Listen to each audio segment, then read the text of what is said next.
Continuando con nuestro programa de generalidades del sistema orgánico o corporal, vamos a referirnos al último componente que corresponde al sistema nervioso. Entonces, como habíamos hablado en clases anteriores, el sistema nervioso es el encargado desde el punto de vista funcional de la vida de relación del individuo. Como nos muestra este esquema, aquí estamos viendo que un estímulo, en este caso nociceptivo, entra por el nervio y va a tener una acción sobre el sistema nervioso, el cual debe responder ante ese estímulo. En la arquitectura de la transmisión de este estímulo participan los llamados nervios. El objeto de esta clase es hablar de cómo está organizado esta estructura y cómo está organizado el sistema nervioso. Entonces, la organización del nervio se fundamenta de la misma manera que el músculo, como lo mencionamos en clase anterior, en la cual vamos a encontrar que un nervio pues corresponde a los axones y que estos se empaquetan de tal manera y van a estar envueltos por una serie de estructuras de tejido conectivo fibroso que por un lado le brindan protección y por otro lado permiten el funcionamiento del mismo. Estas estructuras de externo a interno corresponden el epineuro, que está envolviendo la parte general de todo el nervio para cubrir todos estos compartimentos, que luego estos compartimentos van a estar envueltos por esta estructura que se llama el perineuro, y es por dentro de este perineuro donde se encuentran los axones, los cuales están revestidos por el llamado endoneuro. En los axones es importante observar en este esquema que hay unas células que los están envolviendo, las células de Schwann. Células nucleadas encargadas de producir la mielina a nivel del sistema nervioso periférico. Muy bien, entonces continuando, vamos a hablar ahora de la organización del sistema nervioso. El sistema nervioso se organiza de tal manera que tiene dos componentes y se ha dividido así para su mejor estudio. Hablamos del sistema nervioso central, que lo conforma el encéfalo y la médula espinal. El primero, o sea, el encéfalo, alojado en el neurocráneo, y este formado por los hemisferios cerebrales, el tronco cerebral y el cerebelo.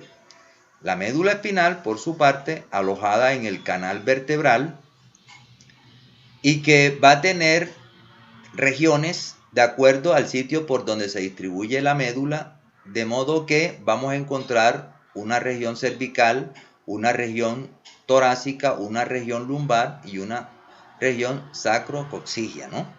Entendiendo de que la médula espinal llega hasta la segunda vértebra lumbar, pero la expansión de los nervios de ella llega hacia la región sacra y coxígea, entidad que nos ha permitido llamarle componente sacro y componente coxígeo.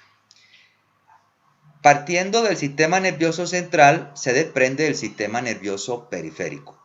El sistema nervioso periférico interconecta el componente somático que corresponde al cuerpo con el sistema nervioso central para procesar recibir la información que llega al sistema nervioso central, se procesa y se da una respuesta. Esto funciona de la siguiente manera.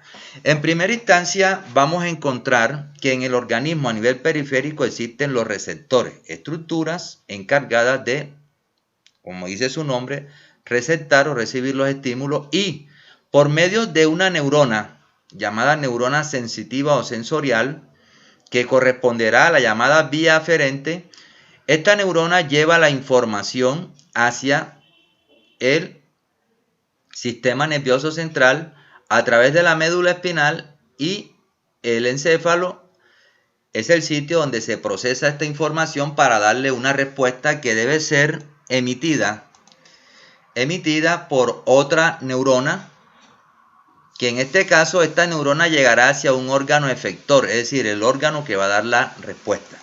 Entonces, a esta neurona, que la he señalado en color rojo, corresponde a la neurona motora o motoneurona, por su relación con un músculo, llámese músculo estriado, esquelético o músculo liso, en este caso el músculo visceral, el cual realizará una acción, un movimiento en respuesta al estímulo que se está dando.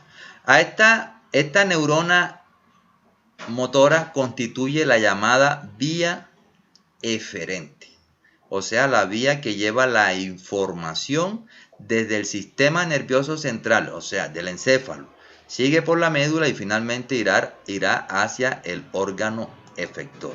Muy bien, entonces aquí tenemos nuestra vía eferente. Luego vamos con el sistema nervioso autónomo. Cómo el sistema nervioso autónomo brinda una gran funcionalidad a nivel del individuo.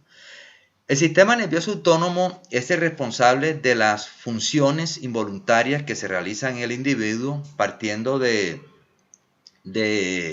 procesos como son, por ejemplo, la actividad visceral, la actividad cardíaca, la actividad respiratoria, que son fundamentales para el mantenimiento de la vida del individuo. Entonces, la relación que existe del sistema nervioso central con el sistema nervioso autónomo resulta similar a la que hablamos ahorita con el sistema nervioso periférico. Como dijimos anteriormente, el sistema nervioso central lo va a formar el encéfalo y la médula espinal, alojados el uno en el neurocráneo y el otro en la médula espinal, como acabamos de mencionar. Entonces, a partir, como dijimos anteriormente, el sistema nervioso periférico tiene una vía aferente y una vía eferente que da respuesta. En el caso del sistema nervioso autónomo, vamos a encontrar que parte o tiene dos componentes: el sistema nervioso autónomo parasimpático y el sistema nervioso autónomo simpático. De importancia resaltar que para que el sistema nervioso autónomo haga su acción en una víscera se necesitan dos componentes: una neurona preganglionar, que la estamos resaltando aquí, que hace parte o la localizamos tanto en el sistema nervioso parasimpático como en el sistema nervioso simpático. Y vamos a encontrar una neurona postganglionar, ¿no?, que también pues la encontraremos en el sistema nervioso parasimpático y en el sistema nervioso simpático. Y que finalmente esta neurona postganglionar será la que hace la acción o da la respuesta en el órgano efector.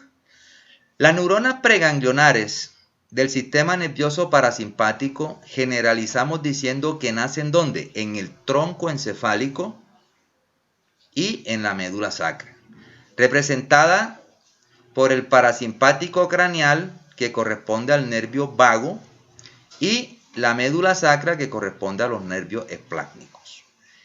La neurona preganglionar, por su parte, se origina a nivel de las astas laterales de la médula, en la región torácica lumbar 1 y llega hasta la lumbar 2. Las postganglionares simpáticas llegarán ¿hacia dónde? Hacia el órgano efector. Y las parasimpáticas o postganglionares parasimpáticas llegarán al órgano efector. Es de importancia entender que la neurona preganglionar debe hacer sinapsis en el llamado ganglio autónomo.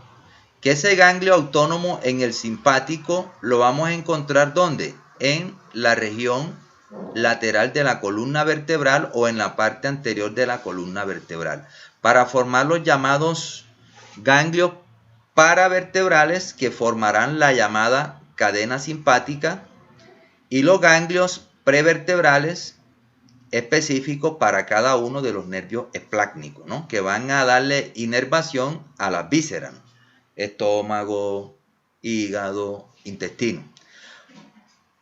Es importante entender que la neurona preganglionar parasimpática es una neurona que es larga.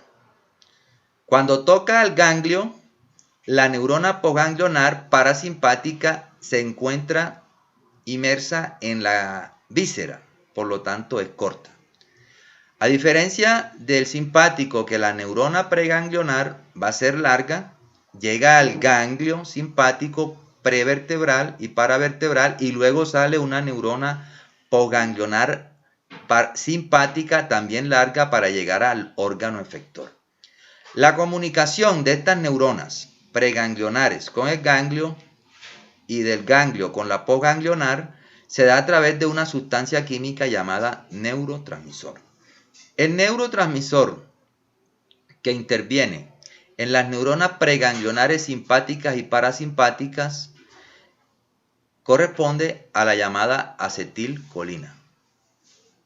Mientras que el neurotransmisor que participa en la neurona postganglionar parasimpática será la misma acetilcolina y para la simpática corresponde a la llamada adrenalina o noradrenalina. Entonces es importante reconocer que el receptor del sistema nervioso autónomo lo vamos a encontrar en las paredes viscerales.